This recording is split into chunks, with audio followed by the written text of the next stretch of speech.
Hello, my friend, and welcome to Wisdom Trek. I am Guthrie Chamberlain, your guide to wisdom and creating a living legacy. Thank you for joining us for our 5-day-per-week wisdom and legacy building podcast. This is day 857 of our trek, and time for a 3-minute mini trek called Wisdom Unplugged. But due to my heavy travel schedule this week, I will be diverting from our regular daily topics, and instead, I am reading the parables of Jesus. Jesus' parables are seemingly simple yet memorable stories, often with imagery, and all convey messages.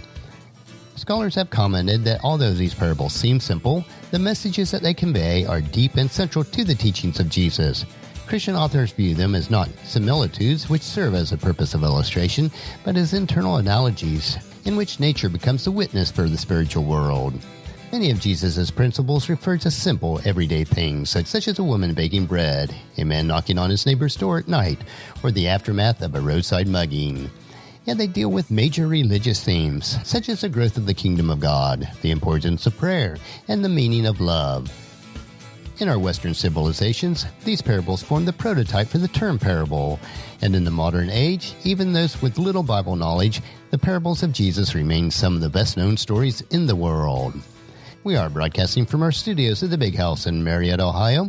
Our parable for today is taken from Luke chapter 15, verses 1 through 10, and it is about the lost sheep and the lost coin.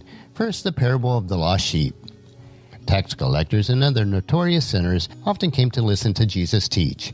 This made the Pharisees and the teachers of the religious law complain that he was associating with such sinful people, even eating with them. So Jesus told them this story. If a man had 100 sheep and one of them gets lost, what will he do? Won't he leave the 99 others in the wilderness and go search for the one that is lost until he finds it? And when he has found it, he will joyfully carry it home on his shoulders. When he arrives, he will call together his friends and neighbors, saying, "Rejoice with me, because I have found my lost sheep."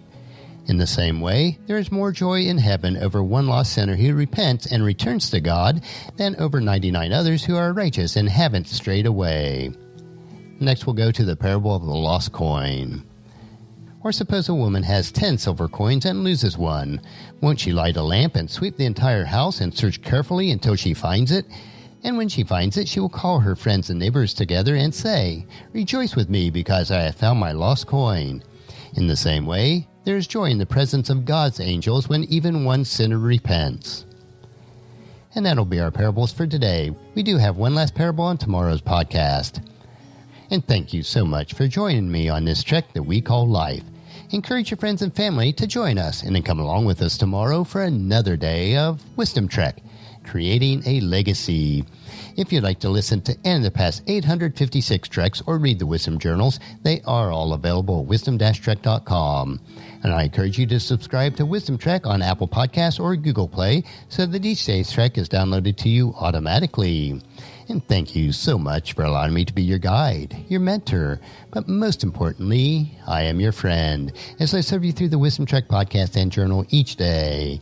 And as we take this trek of life together, let us always live abundantly, love unconditionally, listen intentionally, learn continuously, lend to others generously, lead with integrity, and then leave a living legacy each day. I am Guthrie Chamberlain, reminding you to keep moving forward, enjoy your journey, and then create a great day every day. See you tomorrow for Philosophy Friday.